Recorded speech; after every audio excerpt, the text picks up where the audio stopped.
In a powerful family of swordsmen grew Jin, a young man destined for greatness and to have everything he desired. However, all his dreams crumbled when his family discovered he lacked the most important talent for them. Banished, he wandered aimlessly, trying to rebuild his life, and when he thought he had found a new opportunity, it was taken from him again.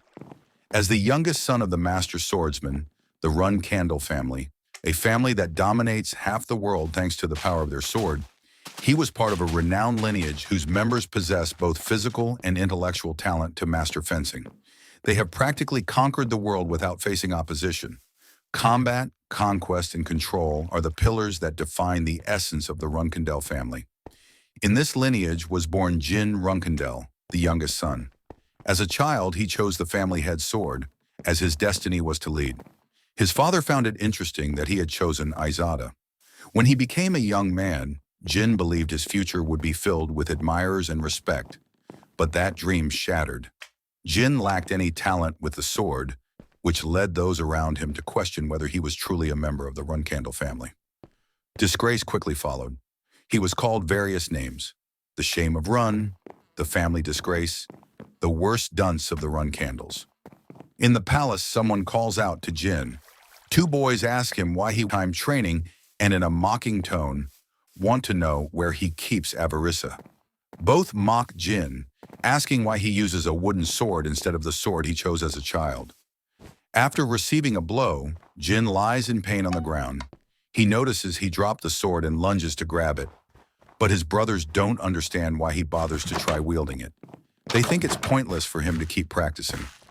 Jin can't help but show a face of pain and frustration at being unable to do anything. They find his basic fencing notes, another reason to mock him. They don't believe he can improve, even if he studies theory. They tell him that being useless, he doesn't need any opportunity, something they believe should be a universal rule. While saying this, one of them breaks his sword. Jin naturally gets upset, wanting his weapon back. However, they don't stop. They exclaim that he doesn't know his place. They make him understand that they do everything for his own good, but don't miss the chance to mock his fencing teacher, whom they call a nanny. In the afternoon, Jin reflects on his life, his brother's bullying, his lack of talent, and his pathetic routine. But Jin doesn't care about any of that. His goal is to work hard. In this way, he hopes to gain his family's recognition. He wants to become a respected member of his family, or at least that's what Jin believed. Suddenly, he's informed of something terrible. He will be banished from the 𝗏𝗏 family. At 25 years old, he sighs about this, but remembers it could have been worse. Essentially, they spared his life for his efforts all these years. Thus, Jin began to wander the world aimlessly. During that period, he met his master, discovering something that changed his view of himself, that he did have talent. Although it wasn't just any talent, he had a talent for magic, something forbidden in the 𝗏𝗏 family. 3 years have passed since then. Jin experiments with his powers in his library, using nature's mana and his own mana to recover energy. Dark energy emerges from nowhere. He hears a sound behind him. Jin gathers courage and turns to ask who it is. The entity responds, "I am 𝗧𝗴𝗀𝗏." Jin soon sees a large figure. "I am the master of all shadows," it says. 𝗧𝗴𝗀𝗏 offers him power, with which he will be able to use shadows and break all the curses afflicting Jin. The creature of shadows notices something in young Jin's heart. He was hated by someone from an early age. This caused his talent to be cut off. 𝗧𝗴𝗀𝗏 identifies this affliction, informing that it is the blaze delusion technique, which suppresses talent for fencing. This being asserts that such a curse should not exist in the 𝗏𝗏 family. He proceeds to touch the core of this magical affliction, exclaiming in the process that perhaps that is why he felt drawn to Jin. He informs Jin that from that moment on, no malicious technique will be able to harm him, breaking the curse in the process. 𝗧𝗴𝗀𝗏 now only expects one thing from Jin: to become an excellent and powerful magic swordsman. After this, Jin returns to normal. Without hesitation, he takes a deep breath, grabs his sword decisively, and goes outside. He makes a thrust into the air, showing his technique, speed, strength. Jin realizes that what 𝗧𝗴𝗀𝗏 said was true. Now he is confident that he can reach new levels, as the sword has never felt so light. He feels like he's holding a branch, as if the object were part of his body. Jin remembers that he was once called the worst dunce of the 𝗏𝗏 family. His mastery is such that he decides to combine the weapon with magic. Now Jin realizes that his previous version, the one his family despised, no longer exists. Finally, the hard training has paid off. Although that is not enough, and for that reason, he stays training. At that moment, he is found by some knights who see him from afar. Everything goes dark. Jin opens his eyes weakly, realizing he heard a scream. But when he tries to get out, he notices his body feels heavy. For some reason, he is trapped under rubble. Darkness envelops him. It's the only thing he sees. For a few seconds, he opens his eyes again. He calls for help from his master, mentions 𝗧𝗴𝗀𝗏, and wishes someone would find him. Jin can't believe what just happened. He died while training, something he attributes to his lack of skills. He wonders if he's unworthy of using the new abilities 𝗧𝗴𝗀𝗏 and his master taught him. In his final moments, he reflects on why he was given another chance, if he was going to have such a dire fate. But suddenly, he sees hands and feels grass. They are his. He's surprised. The family members are in front of him. He sees a large number of swords before him but doesn't understand what's happening, as he was supposed to have lost his life. Jin smiles at him and tells him to relax. Suddenly, he sees a bright sword in the middle of the field of weapons. Jin realizes it's 𝗧𝗴𝗀𝗏𝗏. He is at the selection ceremony. Jin looks at the sword, begins to crawl towards it, realizing in the process that he has traveled back in time, reverted to being a one-year-old baby, and as such chooses 𝗖𝗎𝗽 again. Everyone present is surprised and smiles at this. The youngest of the 𝗏𝗏 has chosen the family leader's sword. Jin looks at that weapon, affirming that in this life he will do something he should have done from the beginning. Make his own choice. While everyone is surprised by what they see, they realize it is the patriarch's sword, and it seems that young Master Jin is going to choose it. The family leader witnesses how his youngest son has chosen 𝗖𝗎𝗽. Thus the ceremony ends. Jin has chosen the family leader's sword. They will take the youngest to the storm castle. 6 years later in the storm castle, a young Jin tries to grab a book from the shelf, but he realizes he can't reach it. He reflects on his situation. More than 6 years have passed since he arrived there. He must wait until he turns 10 to return to his family. He manages to grab the book he wanted, but he feels bored. Soon he hears a scream and looks in its direction. He goes there and sees one of the maids. He wants to know what's happening. She reveals to Jin that there is a lifeless bird in his room. He realizes that only a few people would do such a thing.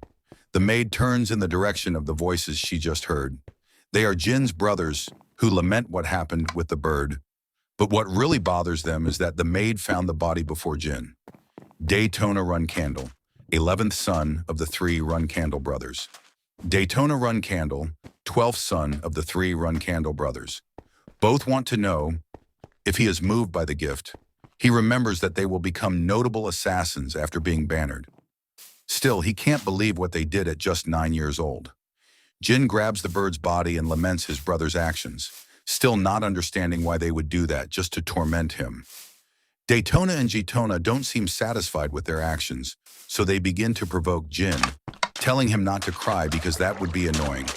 He doesn't respond, so they ask if he can hear them, joking about whether they are unworthy of being recognized by the one chosen by the patriarch's destiny. Jin opens his mouth to say something, but 𝗏𝗏𝗏𝗏 doesn't listen and uses it to mock him. He grabs his shoulder and rushes to hit him. Jin told him to shut up. After receiving the blow, 𝗏𝗏𝗏𝗏 gets upset. He has endured it until now but can't bear it any longer. After skillfully landing those blows, Jin warns them that it would be wise for both to stay out of his sight. A person appears and asks what is happening. Jin recognizes the newcomer as Khan. He is surprised to see the twins lying on the ground while holding 𝗏𝗏𝗏𝗏. Jin tells him they started the fight. Both brothers fought and brought each other down, something quite possible since in the 𝗏𝗏𝗏𝗏 family, even a child is fierce and strong. Khan, still holding a hurt 𝗏𝗏𝗏𝗏, says he understands. After this, he proceeds to take them to a doctor. But Jin stops him, exclaiming that they must go somewhere else first. With this in mind, he asks Khan to follow him outside. The rain is such that it fills the footprints. Jin buries the bird's body nearby, and both brothers are seen leaning against the trunk of a tree, unconscious. Khan questions Jin if he intends to leave them there, which he doesn't consider a good idea since the storms will be stronger soon. They need to be aware of what they have done. When Khan hears the severity of his young master, he ends up accepting this request. Jin then leaves the site with Khan. Khan is left speechless by the attitude of the boy in front of him. He soon remembers what he saw upon entering the room. It was Jin's hand, surrounded by a kind of energy. He assumes it is mana. This leads Khan to think that what just happened is not just a sibling quarrel. So, seriously, Khan asserts that he will have to report to the patriarch. He goes to a servant and asks him to bring a horse. Then Jin, from a window, sees how Khan prepares to mount it. Khan heads to tell his father what happened. Jin reflects on that long-haired knight, explaining that besides fulfilling the role of teacher and caretaker, he is an observer appointed by his father. He knows that in his eyes, Jin used magic, so he will not overlook the matter. Jin observes the dark energy that dominates, the same one that 𝗧𝗴𝗀 gave him, and which serves as proof of his contract, an agreement that is even valid in this new life, something that proved to be very useful. All this leads Jin to conclude one thing. The mage Jin Reincanation no longer exists. Now he intends to change many things from his old life. What remains now is to reunite with his father. Meanwhile, Khan arrives with his lord, the patriarch of the Reincanation family, to report what happened. The head of the family listens to the news. It seems that the youngest of the brothers defeated the twins. After hearing the news, the patriarch orders a meeting of the banner bearers. Later, the patriarch goes to where his older children are. He is informed that the 7 banner bearers and the 200 knights have been summoned. Then everything is ready to depart. He observes each of the banner bearers, who return his attention excitedly. After this, he tells them to follow him to Storm Castle. Some of the banner bearers are surprised by the sudden meeting. One of the sisters wants to know more about this, so she questions her brother 𝗖𝗆𝗆𝗆𝗏. He tries to respond to Mary, mentioning that the meeting is likely not related to the 𝗧𝗏𝗏 brothers, as they will leave Storm Castle next year. This leads him to think that perhaps they will see the youngest. Some are skeptical about this, but Mary is surprised when reminded that Jin chose the sword of the founder during his ceremony. So they suppose that maybe that is the reason for the meeting. However, some of the banner bearers do not believe that this is a substantial reason. But in any case, they never know what the patriarch is thinking. In the midst of this, another Reincanation approaches them and specifically asks 𝗧𝗏𝗏 to pay attention. Luna Reincanation, the first banner bearer of Reincanation.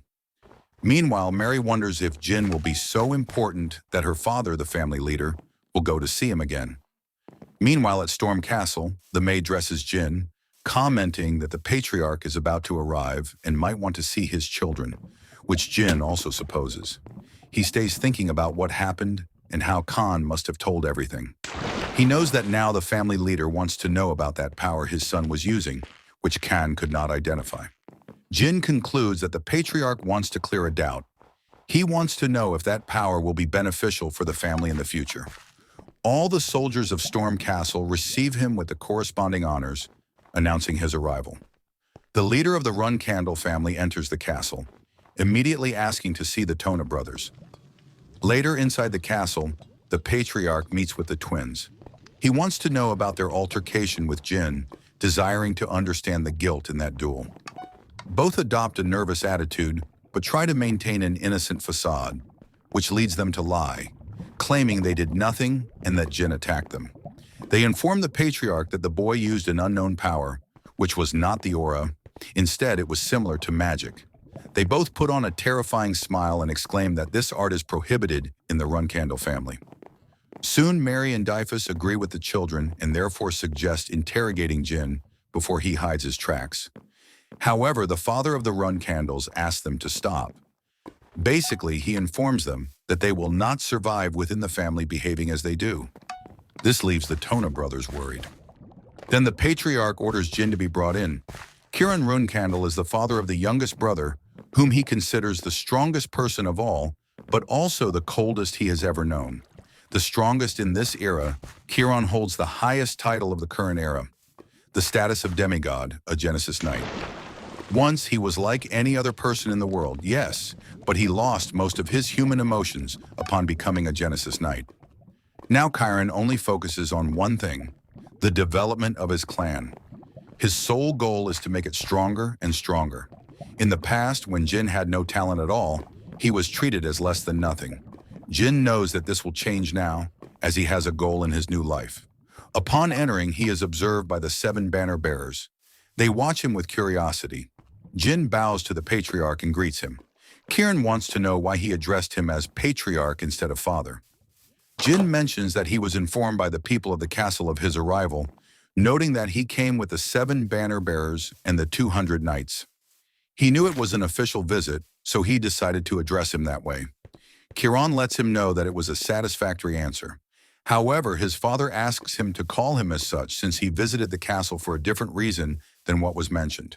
He soon becomes serious and is about to ask the same question he asked the twins. He wants to know if Jin is to blame for the altercation Khan spoke about.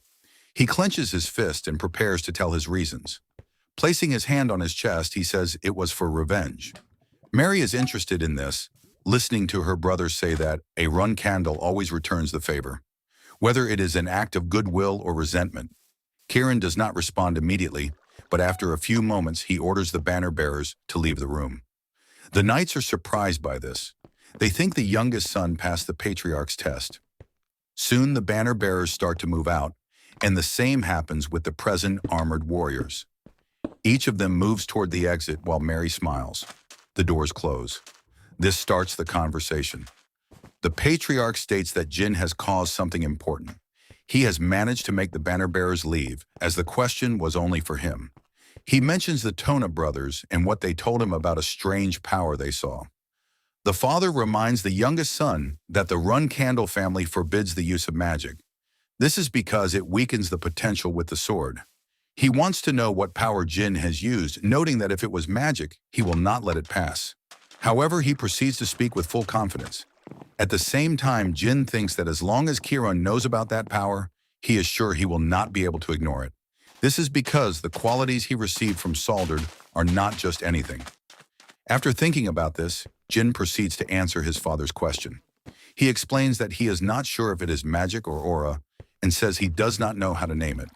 He then asks permission to demonstrate. He wants his father's help in naming these qualities.